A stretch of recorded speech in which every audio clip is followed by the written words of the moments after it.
जय हिंद दोस्तों। आज हम पढ़ेंगे गोलीय दर्पण के बारे में और इसको कितने भाग में बांटा गया है उसके बारे में पढ़ेंगे। चलिए आपको पढ़ाते हैं, चालू करते हैं।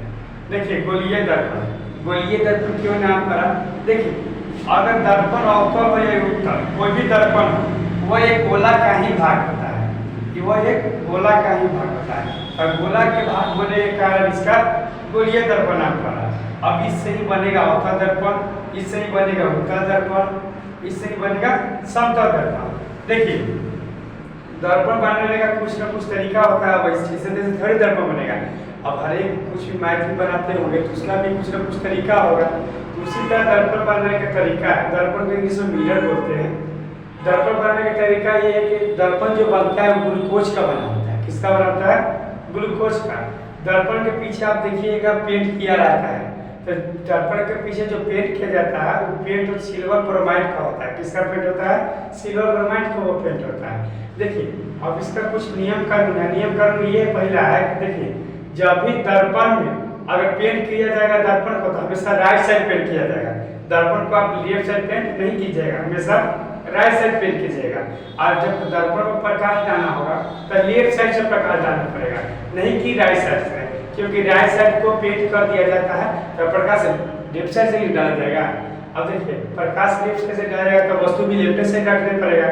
तो देखिए अगर कोई भी चीज में देखिए अगर मान लीजिए लेफ्ट साइड जाते हैं तो वह वैल्यू क्या होता है? नेगेटिव होता है। क्या होता है? वैल्यू नेगेटिव होता है। अगर इसके राइट साइड जाते हैं तो वैल्यू क्या होता है? पॉजिटिव होता है। तो लेफ्ट साइड आप कुछ भी रखिएगा, लेफ्ट दर्पण के लेफ्ट साइड आप कुछ भी रखिएगा वो होगा नेगेटिव। क्या होगा? नेगेटिव। और राइट साइड कुछ भी रखिएगा वो होगा पॉजिटिव। ये दर्पण के कुछ मुख्य बात है कि दर्पण बना होता है ग्लूकोज का, उसको जो कलर किया जाता है, पेंट किया जाता है AgBr यानी कि सिल्वर ब्रोमाइड के किया जाता है। देखिए पेंट हमेशा राइट साइड करनी पड़ेगी, प्रकाश लेफ्ट साइड से डालना पड़ेगा, वस्तु भी लेफ्ट साइड रखनी पड़ेगी। लेफ्ट साइड के सारे मान नेगेटिव होते हैं और राइट साइड के सारे मान पॉजिटिव होते हैं। ये सब बेसिक जानकारी था मिरर के बारे में। अब देखिए हम इस स्पेक्ट्रम देखिए ये जो स्पेक्ट्रम है इसको पेंट करेंगे लेफ्ट साइड से। किस तरह से पेंट करेंगे? लेफ्ट साइड से। जब इसको लेफ्ट साइड से पेंट किए आप 20 से तोड़े, देखिए 20 से इसको तोड़ दीजिए, इसका कहीं ना कहीं सेंटर होगा, कहीं ना कहीं इसका क्या होगा? सेंटर होगा। देखिए आप 20 से तोड़ के इसको अलग कर दीजिए। तो देखिए इधर से पेंट किए 20 से तोड़ के अलग किए तो एक मिरर बना। इस मिरर को जब जिसका परावर्तक सतह, जो परावर्तक सतह मतलब रिफ्लेक्सिव साइड, जिसका प्रवर्तक सतह धंसा हुआ होगा उसको बोलेंगे अवतल दर्पण। क्या बोलते हैं? अवतल दर्पण। जिसका प्रवर्तक सतह धंसा हुआ होता है उसको बोलते हैं अवतल दर्पण। तो देखिए हम ये देखे था कि अवतल दर्पण गोला क्यों ना भाग था, ये गोला क्यों ना भाग था? गोलवे क्यों मिटाए हैं? गोला के मिटा देने के, तोड़ के हटा देने से बना अवतल दर्पण। और एक बनता है देखिए एगो भागा करके कीजिए, भागा पेड़ किधर करना है? Right side. राइट साइड इसको भी पेड़ कीजिए। देखिए दो दर्पण बना। देखो पहले ही दोनों गोला था, ये दोनों के देखिए तो क्या था? गोला के टुकड़ा दोनों को सटा देंगे तो गोला बन जाएगा। दोनों दर्पण को सटाएंगे तो क्या बनेगा? गोला बनेगा। यानी कि अवतल दर्पण उत्तल दर्पण को हम कह सकते हैं कि ये गोला का भाग होता है। लेकिन दर्पण बनाने के नियम के अनुसार हम राइट साइड जब पेंट किए इसका तो एगो के राइट साइड पेंट किए तो परावर्तक सतह धंसा हुआ मिला, दूसरा के परावर्तक सतह उठा हुआ मिला। जिसका परावर्तन सतह धंसा हुआ, जिसका परावर्तन सतह धंसा हुआ मिला उसको हम बोलते हैं अवतल दर्पण। जिसका परावर्तन सतह उठा हुआ मिला उसको बोलते हैं उत्तल दर्पण। अब आप लोग समझ गए होंगे अवतल दर्पण उत्तल दर्पण किसे कहते हैं। अब दर्पण के कुछ बेसिक बात हो जाती है। देखिए दर्पण के मध्य बिंदु बीच बीच पॉइंट एक मिलेगा जिसको हम बोलते हैं पोल। क्या बोलते हैं? पोल। दर्पण के मध्य बिंदु को पोल बोलते हैं। अब देखिए पोल है, इसका भी गोला के भाग था, एक सेंटर था ना, तो पोल हो गया, ये सेंटर होगा। आपको ये बात पता होगा, मैथ में पढ़े होंगे सर्कल में, कि ये जो लाइन होता है जो सेंटर को मिलाता है उसको बोलते हैं रेडियस। क्या बोलते हैं? रेडियस। ये भी एक गोला का ही भाग था, इसका भी एक रेडियस होगा। क्या होगा? रेडियस।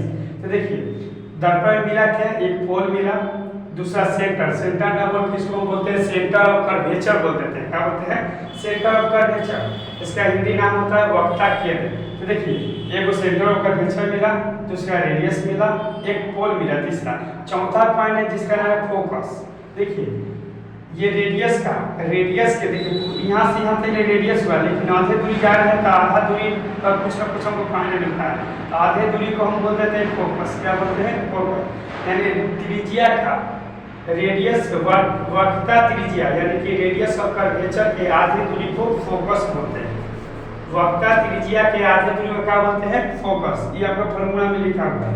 अब आप अगर न्यूमेरिकल बनाइएगा तो वहाँ का रेडियस मान लीजिए रेडियस दे दिया 20, आप पूछेगा उसका फोकस बताइए तो आप कुछ नहीं कीजिएगा, 2 से भाग दीजिएगा तो आ जाएगा फोकस उसका 10, क्योंकि ये सिद्ध कर चुका है, ये सिद्ध हो चुका है कि फोकस दूरी वक्रता त्रिज्या के आधी होती है। तो देखिए ये एक मिरर है, मिरर के बीचे बीच जो मिलेगा उसको फोकस बोलेंगे, उसको पोल बोलेंगे।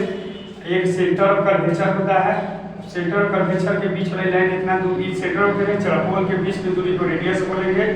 रेडियस आप रेडियस है, आप रेडियस को ही फूल देखा, रेडियस ना बोल के इसको पूरा ऐंठ के बोला जाता है, रेडियस ऑफ कर्वेचर बोला जाता है। हम रेडियस बोल दे रहे हैं लेकिन इसका पूरा नाम रेडियस ऑफ कर्वेचर है। रेडियस ऑफ कर्वेचर की आधे दूरी चलिएगा आपको तो फोकस मिलेगा।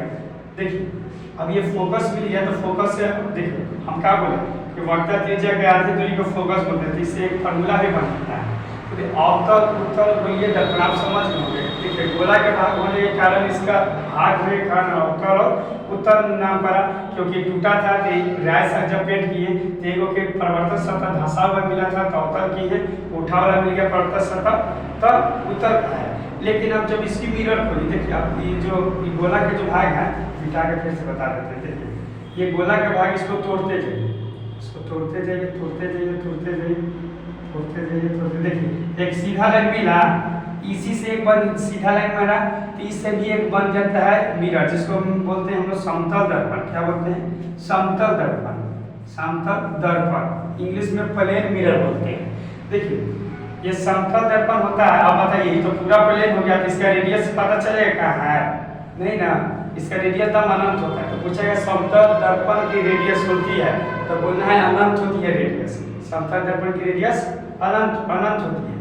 देखिए आप लोग बेसिक बात आप लोग हम बता चुके हैं, अभी बताएं। अब इससे आगे हम इस पर बताएंगे आप लोग वस्तु कहाँ रखिएगा तो प्रतिबिंब कहाँ बनेगा, वक्रता केंद्र पर वस्तु रहेगा तो कहाँ प्रतिबिंब बनेगा, अनंत पर वस्तु है तो प्रतिबिंब फोकस बनती है। ये सब हम आप लोग को चुटकी के बच्चों का खेल है, आप तुरंत हम आप लोग को एकदम समझा देंगे। नेक्स्ट वीडियो में समझाएंगे। अभी के लिए आपको यही बताएंगे। आप स्क्रीनशॉट लेना चाहते हैं तो ले लीजिए।